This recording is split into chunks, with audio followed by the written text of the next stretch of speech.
This 1982 film warned us about the future, and it's called Koyaanisqatsi, a Hopi word that means life out of balance. And trust me when I say this, there are barely films that I come across which I think is more prophetic than this particular film. There are no characters, no dialogues, no narrations. It's just images, sound, and rhythm. That's it. But with all this, it still manages to somehow portray a diagnosis of the modern condition, if you will. Like it reaches decades later and tells you this is where you're headed.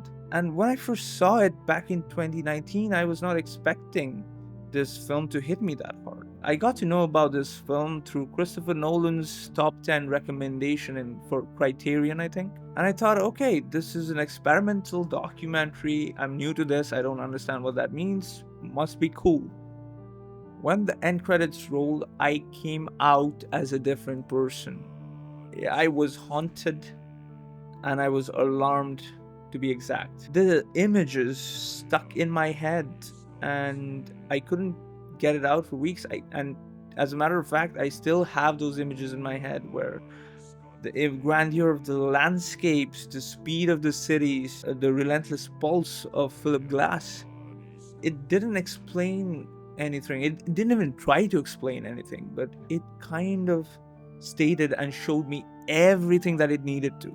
Since then, I kind of started watching it time after time as the years go by, and it became a ritual. And I kind of made sure that no matter which conversation I am in, if it's about films, I would bring this conversation up and kind of promote this film. And I'm doing it right now, if you will. The only reason why is every time I watched it throughout the years, it's been 6, 7 years that I know this film, there is something new to decode in this film.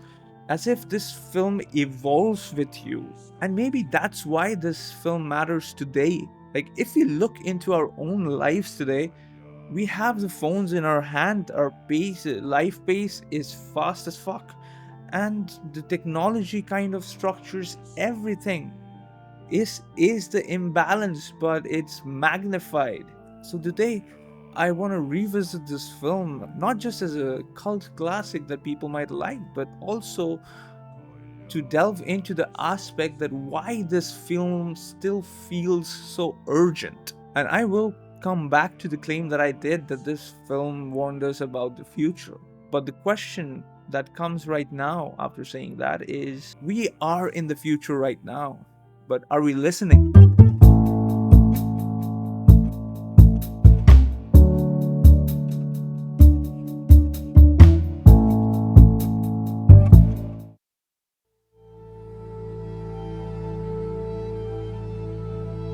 These films are meant to provoke. They're meant to offer an experience rather than an idea or information or a story about a knowable or a fictional subject.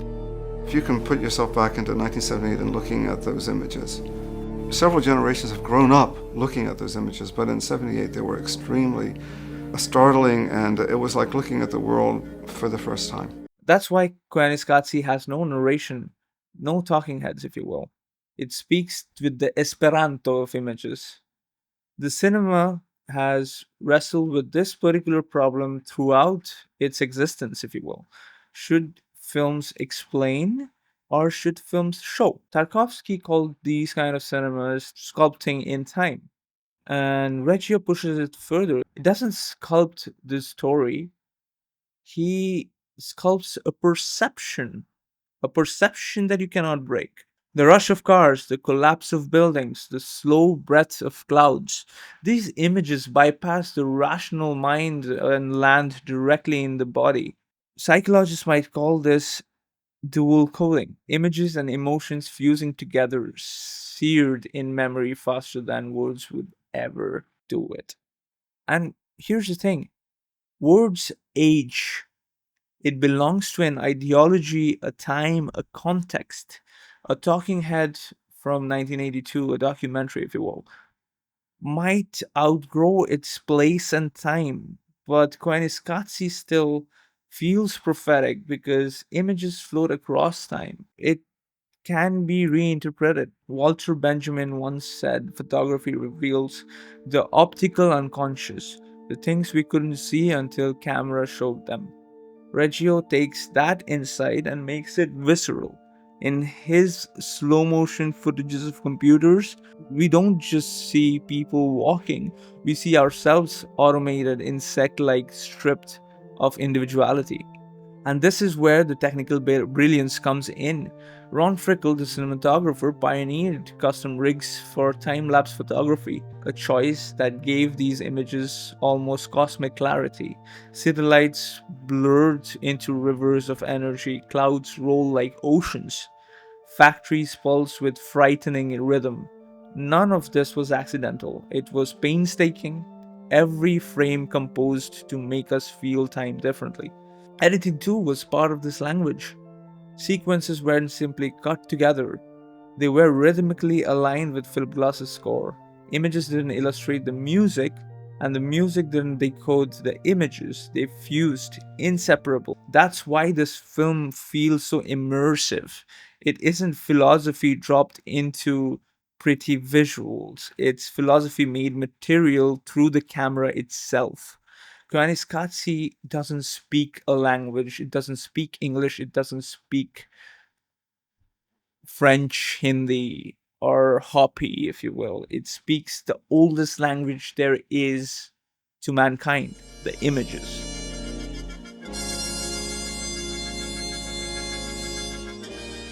In most cases, music is background to support plot and characterization and to splay out an emotive theme to create an atmosphere in the film.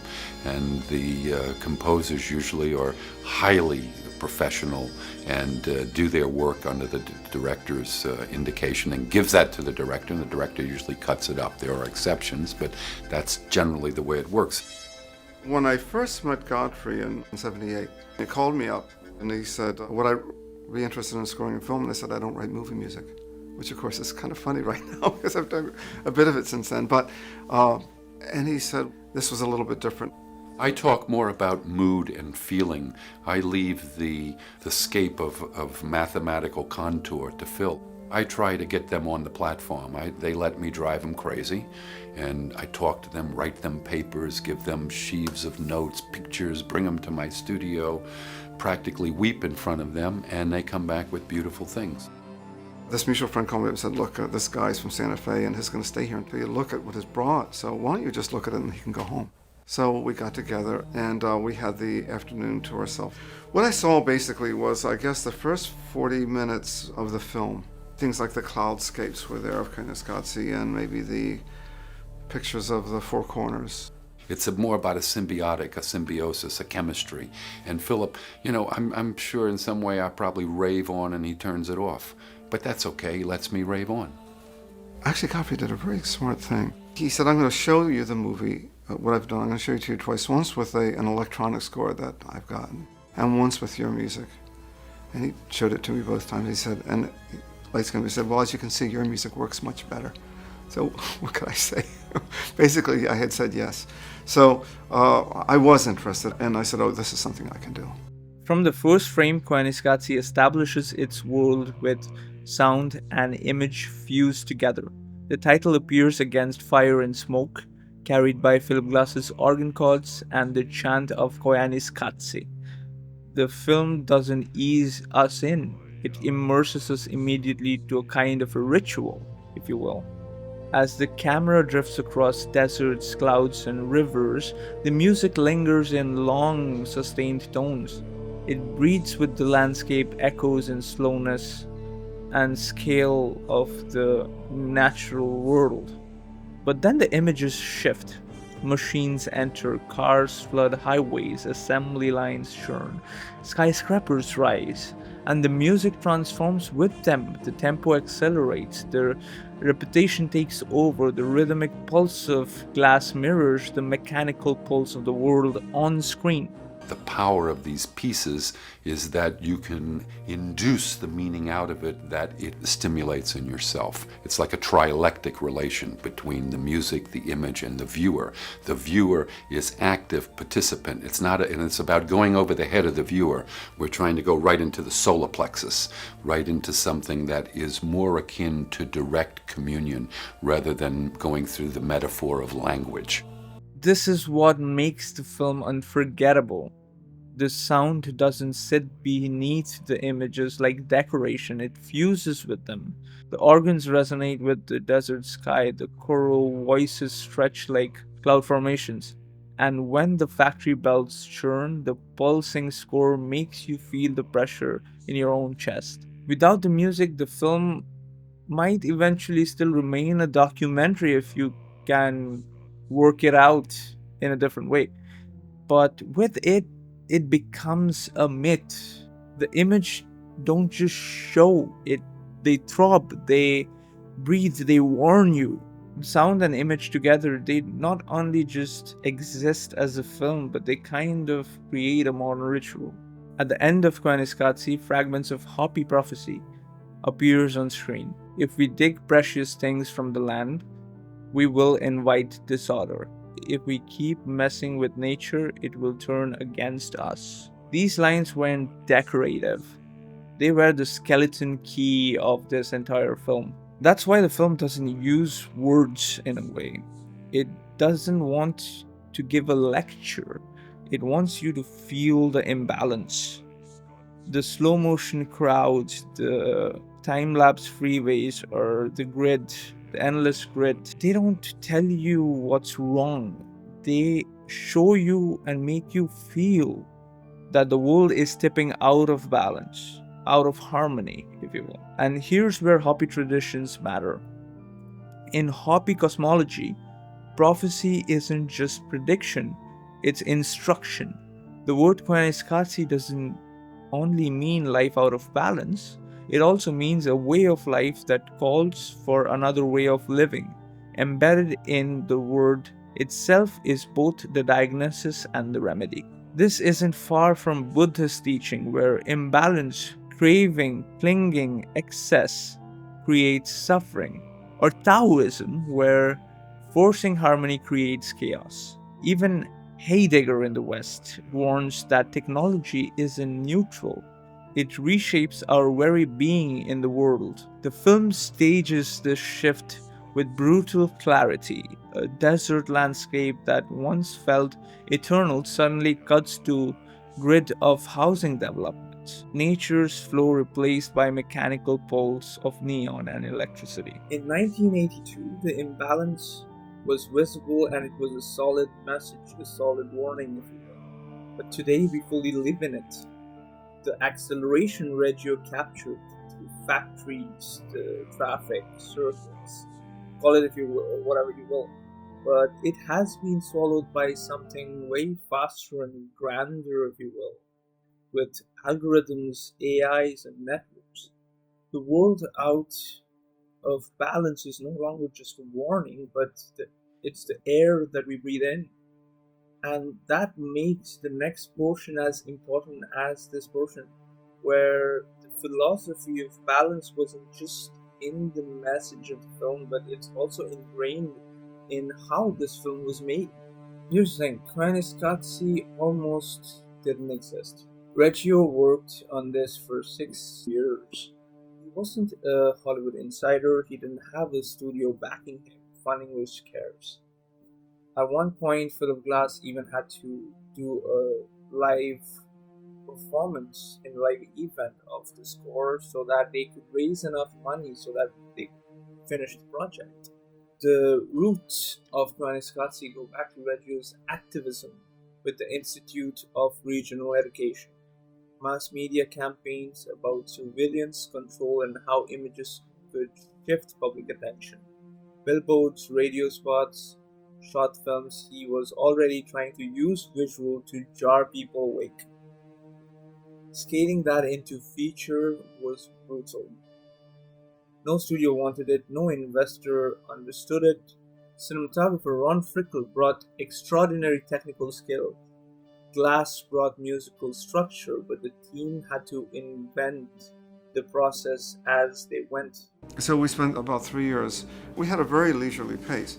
No one was waiting for this movie. No one knew. No one knew what it was going to be, and we ourselves had no idea who would look at it. And that was a tremendous advantage because we had time to look at things, to rewrite things, to recut things. In fact, we got into the habit of working interactively. He would show me images, I would show him music, we would recut, I would recompose. We'd come back together again, we'd look at it again, we'd go through the process again. And every one of the sections of Koyaanisqatsi went through that process numerous times, so that we can say that truly the image and the music began to function organically together.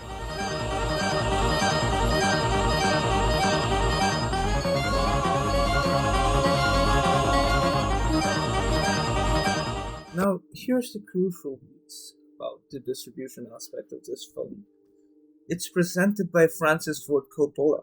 The credit really mattered and it changed the game because the name of Coppola helped them push Koyaanisqatsi into mainstream circuit. His endorsement gave the film the visibility that it needed. Now, when you have a big name like Francis Ford Coppola coming in, people kind of gave value to this film. And the part of me telling this portion of the story is that this is not the backstory. It's the meaning of the title, Koyaanisqatsi. Koyaanisqatsi wasn't born out of profit, it was born out of the necessity to make it.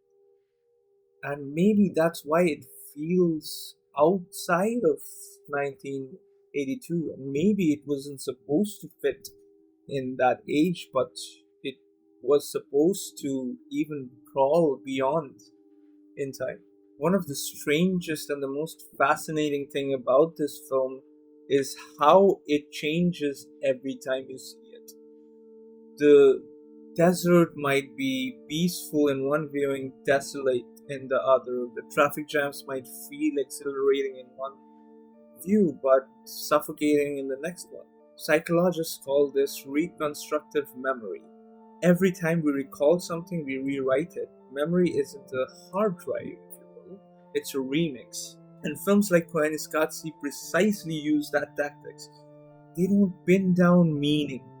They stay open, so whatever state of mind you bring this film in, it adjusts its meaning according to that, and it kind of grows. They're meant fundamentally to stir up enough to actually to create an experience of the subject.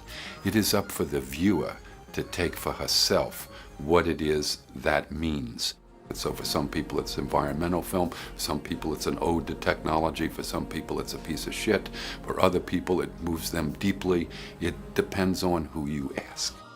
If someone's trying to figure out why they're watching the film, they're probably not going to get into it. It's more like taking a journey.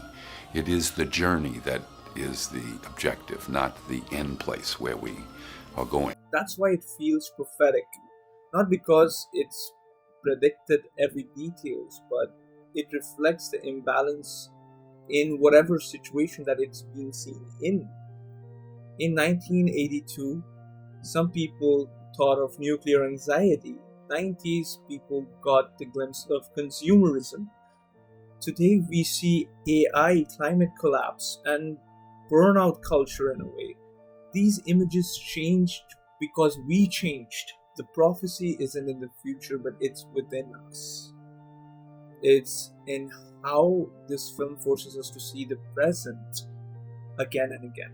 In 1982, the film showed us visible machines, factories, smokestacks, freeways. Today, the machines are invisible. They live in codes, they live in networks, in chips that are small and they fit in our pockets, if you will. Philosopher Byung-Chul calls this the Burnout Society. He says, the modern subject is not the obedient worker, but the self-exploiting achiever. We exploit ourselves until we collapse. We don't need bosses to push us, we push ourselves. We hustle, we optimize, we brand, we multitask, if you will. We even made rest a performance. Now look around, look into yourself. We don't navigate memory anymore. We use Google Maps to navigate that. We don't carry knowledge, we outsource it to search engines. We don't rest, we optimize downtime even for productivity. We're looking for what is the additional gig that we can do or the part-time job we can do in the time which is allotted us for rest. The phone doesn't just help us, it structures us, it sets the rhythm of our life. And I would like to think that Reggio saw this coming. What I tried to show is that the main event today is not seen by those of us that live in it. We see the surface of the newspapers, the obviousness of conflict, of social injustice, of the market, welling up of culture. But to me, the greatest event, or the most important event of perhaps our entire history, nothing comparable in the past to this event has fundamentally gone unnoticed. And the event is the following: the transiting from old nature, or the natural environment as our host of life for human habitation, into a technological milieu, into mass technology as the environment of life. So these films have never been about the effect of technology, of industry on people. It's been that everyone, politics, education, the financial structure, the nation-state structure, language, the culture, religion, all of that exists within the host of technology. So it's not the effect of, it's that everything exists within. It's not that we use technology, we live technology. Technology has become as ubiquitous as the air we breathe, so we are no longer conscious of its presence. And now AI has raised the stakes. In Koyaanisqatsi, you see factories spitting out products at inhuman rate. Today, algorithm is basically doing the same, where now it's spitting out information, images, videos, even kind of a culture itself. The danger isn't just a collapse, but not forgetting what the balance ever felt like. When acceleration becomes normal, stillness feels wrong. When automation becomes everything that's there in the air we breathe, humanity itself feels out of culture and feels outdated. And that brings back to the Hopi prophecy, if you will. If we take precious things from the land, we will invite disaster. If we keep messing with nature, it will turn against us. So why does this film endure? I think it's because it doesn't try to preach, it doesn't try to explain anything. It stages imbalance in a way that you have to feel it. The slow motion, the time lapse, the relentless pulse of Philip Glass, they don't describe chaos, they kind of embody it. So what better narration to have than that which can go directly into the sensibility and hence the soul of the viewer? I came away from that experience very much prejudiced to thinking that that was the best way for image and music to work together, and I still think it's true. The idea is to take these two mediums and create a fusion, not to make commentary, not to use it as a club to make a point, but to have it operate. They operate on their own tracks, but they find a level, if it's efficacious, where there's a fusion that takes place between those mediums. And I think that's the secret sauce. If this had been a controversial documentary full of narration and statistics, if you will, it would feel trapped in 1982. But this film strips away from all that and leaves us with image and rhythm, and which allows this film to kind of break the chain and allows it to update its meaning for every time, every viewer who watches it. The world can shift, but the prophecy remains. So I go back to the first claim that I did in the beginning of the video, which is this 1982 film warned us about the future. And the reason that it still feels alive is that future never really ended. It's still living with us right now. The acceleration never slowed, the machine never stopped, the loop still continues in a way. Reggio once said images are not about information, it's about experience. They bypass the head and go to the heart. That's why the warning works.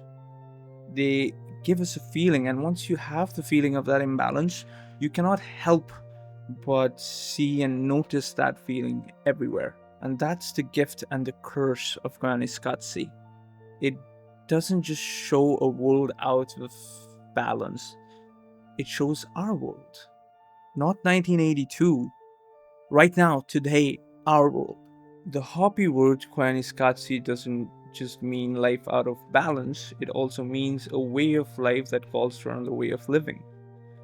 The second part may be easy to forget, but it's equally important and it matters because this prophecy isn't just about doom, it's about choice. So the mirror holds us an important question here. In this acceleration, in this loop, are we really living? Or are we letting the rhythm of a machine dictate the rhythm of our lives? And maybe that's why this film particularly affected me in the first place. Every time I rewatch it, I just don't see a world out of balance. I don't see a world differently. I also see myself differently. And this warning lives on because it isn't just about technology, it isn't just about politics or environment, it's about us, about whether we can still pause, about whether we can still breathe or touch life without letting machine interrupt us.